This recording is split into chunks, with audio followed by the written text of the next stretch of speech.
बोधकथेचं नाव आहे विश्वासाला तडा. एका लोककथेनुसार राम नावाच्या एका माणसाकडे एक उमदा आणि सुंदर घोडा होता.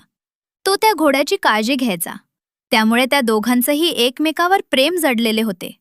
श्याम नावाच्या एका घोड्याच्या व्यापाऱ्याने तो घोडा पाहिला आणि त्याला तो घोडा फारच आवडला. श्यामने तो घोडा मिळवण्याचे कारस्थान रचले. श्यामने रामच्या रोजच्या येण्या जाण्याच्या रस्त्यावर भिकायाचे सोंग घेतले व आजारी असल्याचे नाटक करत बसला. दुसरीकडून राम घोड्यावर बसून येत होता तेव्हा श्याम जोरजोराने विव्हळू लागला, गयावया करू लागला. रामने ते पाहिले व तो श्यामपाशी थांबला.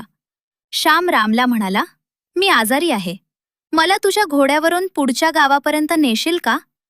रामला त्याची दया आली. त्याने त्याला घोड्यावर बसवले आणि स्वतः पायी चालू लागला. थोडे पुढे जाताच श्याम त्याचा घोडा घेऊन पुढे गेला व त्याने पुढील गावी जाऊन तो घोडा विकून टाकला. दुसऱ्या दिवशी श्याम रामकडे आला व म्हणाला, "अरे, मी तुझा घोडा जर विकत मागितला असता तर तू मला तो दिला नसतास, म्हणून मला आजारी भिकायाचे सोंग घ्यावे लागले." यावर राम शांतपणे श्यामला म्हणाला, "मित्रा, मी तुला मदत केली होती. ही गोष्ट तू इथून पुढे कोणालाही सांगू नकोस, कारण तुझी ही गोष्ट ऐकल्यावर जगात कोणीच गरिबांना, गरजूंना मदत करणार नाही. विश्वासघात करणे महापाप आहे. तात्पर्य गरजूला मदत करण्यापूर्वी तो खरेच गरजवंत आहे याची खात्री करणे सुज्ञपणाचे ठरते."